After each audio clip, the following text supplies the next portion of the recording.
Reborn to master the blade के episode 9 की शुरुआत में हम लोगों को देखने के लिए मिलता है कि रिपल बेहोश होकर गिर जाती है और बीस्ट को समन कर देती है। उधर दूसरी तरफ जो लियोन होती है उसका भी ब्लेड पे कंट्रोल छूट रहा होता है और जो प्रोटेक्टिव सर्कल उसने बनाया होता है वो एंड हो जाता है। जैसे ही सर्कल एंड होता है वहां पे एक बहुत ही खतरनाक बहुत बड़ा बीस्ट अटैक कर देता है। उसको देख के क्रिस कहती है, रानी ये तो बहुत ही ज्यादा बड़ा है, तुम इससे दूर ही रहना। और मन ही मन वो बहुत ज्यादा खुश हो रही होती है कि जैसी लेडी स्लिन और रहाल था, ये तो उसी लेवल का पावरफुल लग रहा है मेरे को। बीस्ट उन लोगों पे अटैक करने ही वाला होता है तो क्रिस कहती है प्रिंसिपल से, ये हम लोगों के ऊपर हीट रेज से अटैक करने वाला है। तो प्रिंसिपल कहती है प्लीज इसको रोको। तो क्रिस कहती है आप टेंशन मत लो, मेरे को पता है कि नीचे कैंटीन है, मैं कैंटीन को कुछ नहीं होने दूंगी। तो इस पे लियोन कहती है तुम्हारी प्रायोरिटीज गलत है, खाने के बारे में नहीं हम लोगों के बारे में सोचो। क्रिस अपने ईथर को माना में कन्वर्ट करती है और एक जोरदार किक मारती है बीस्ट को और बीस्ट बहुत ही ज्यादा ऊपर स्काई में चला जाता है। सब लोग ये सोचने लगते हैं कि वो तो अब जमीन पे गिरने वाला है, हमको इसको हराने के लिए कुछ तो सोचना पड़ेगा।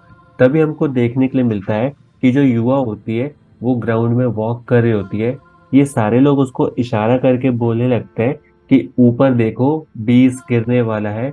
युवा एकदम से उसको देख के थोड़ी सी शॉक हो जाती है, लेकिन जैसे ही बीस्ट उसके ऊपर आके अटैक करने वाला होता है युवा उसको अटैक करती है और एक ही बार में उसको डिस्ट्रॉय कर देती है।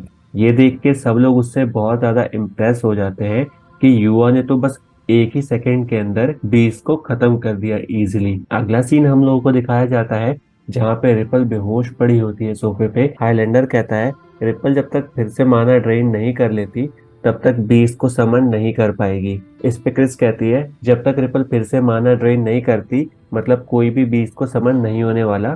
तो हाईलैंडर कहता है तुम बहुत जल्दी बात को समझ गई। लियोन पूछती है कि हर बार 20 स्किन वाले 20 को ही समन क्यों होता है। तो इस पे हाईलैंडर बताता है मेरे को लगता है ये ऐसा इसलिए है क्योंकि रिपल खुद भी एक 20 स्किन की है। हाईलैंडर बोलता है मेरे को ये बात एडमिट करने में शर्म आती है, लेकिन ये बात सच है कि कई हाईलैंडर जो नीचे रहते हैं लोग उनको इक्वल नहीं मानते। वो लोग बातें कर ही रहे होते हैं तभी वहां पे रफाइल और एरिस भी आ जाते हैं।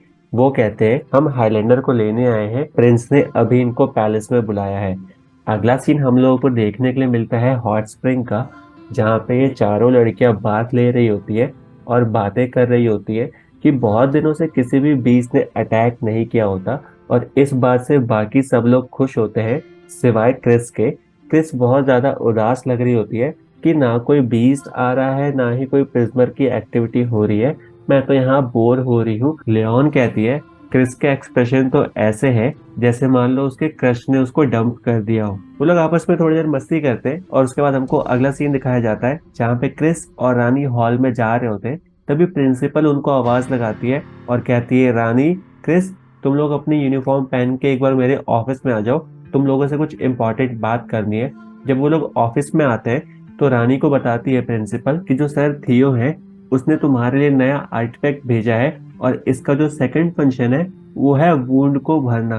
तो वो लोग शॉक हो जाते हैं कि क्या कोई ऐसा भी आर्टिफैक्ट होता है। तो प्रिंसिपल बताती है कि बहुत रेयर आर्टिफैक्ट है ये और उसको तुम पे भरोसा है इसलिए उसने तुम्हारे लिए ये बनाया है।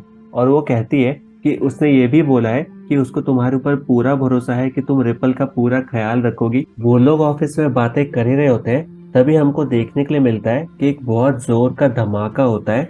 वो तीनों भाग के आते हैं धमाके की तरफ और उनको देखने के लिए मिलता है कि वहां पे एक बहुत ही पावरफुल बीस्ट पड़ा हुआ होता है और साइड में जो सिल्वा होता है वो बहुत ही ज्यादा बुरी तरह घायल हो गया होता है।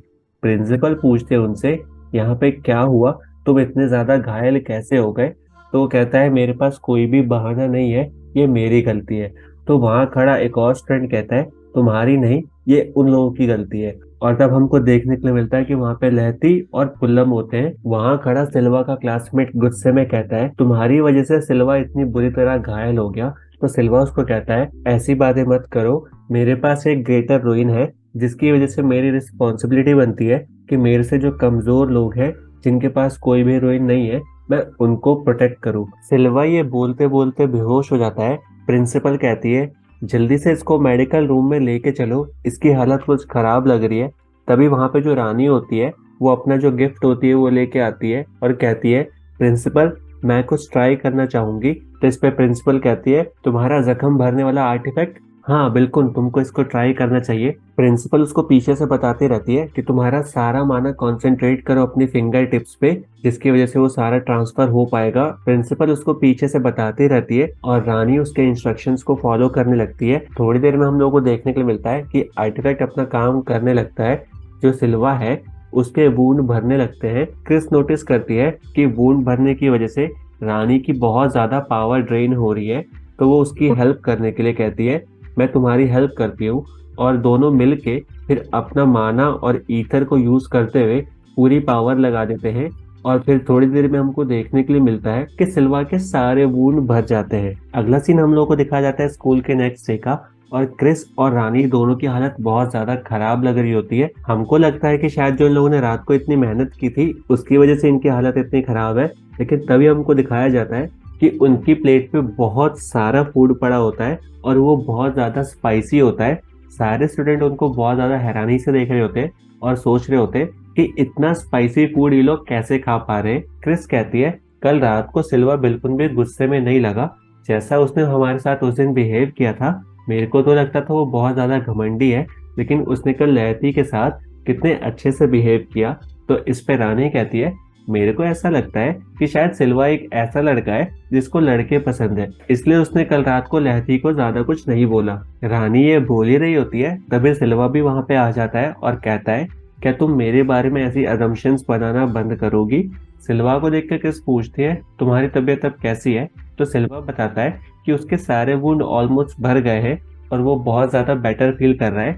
वो रानी को थैंक यू बोलता है और कहता है, तुम्हारा गिफ्ट बहुत ही ज्यादा अमेजिंग है। वो लोग एक दूसरे को अपने रूड बिहेवियर के लिए सॉरी बोलते हैं। और फिर रानी जो होती है वो अपना हाथ आगे बढ़ा के कहती है, आओ फिर हम दोस्ती का हाथ मिलाएं। और सिल्वा और रानी हाथ मिलाने लगते हैं। अगले सीन में हम लोगों को देखने को मिलता है कि रानी और क्रिस कॉरिडोर में खड़े होते हैं और बातें कर रहे होते हैं। तभी प्रिंसिपल के रूम से गुस्से वाली आवाज आती है। तो वहां पे रानी और क्रिस जाते हैं।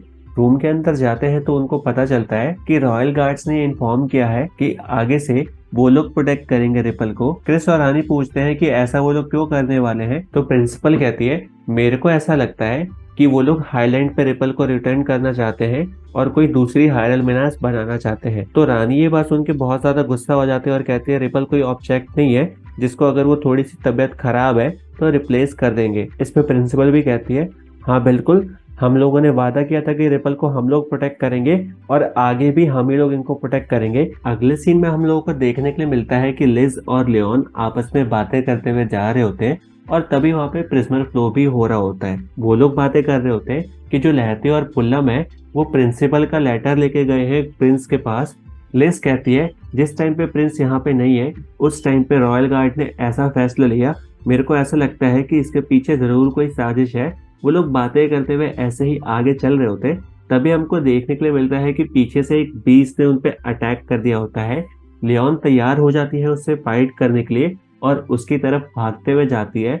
लेकिन तभी एकदम से हमको देखने के लिए मिलता है कि एक शेर वाला जो आर्टिफैक्ट होता है जो कि लियो के पास था, वो उस बीस्ट के ऊपर अटैक करके उसको हरा देता है। लियोन रियलाइज करती है कि ये तो मेरे भाई का ही शेर है और वो लोग उसका पीछा करने लगते हैं।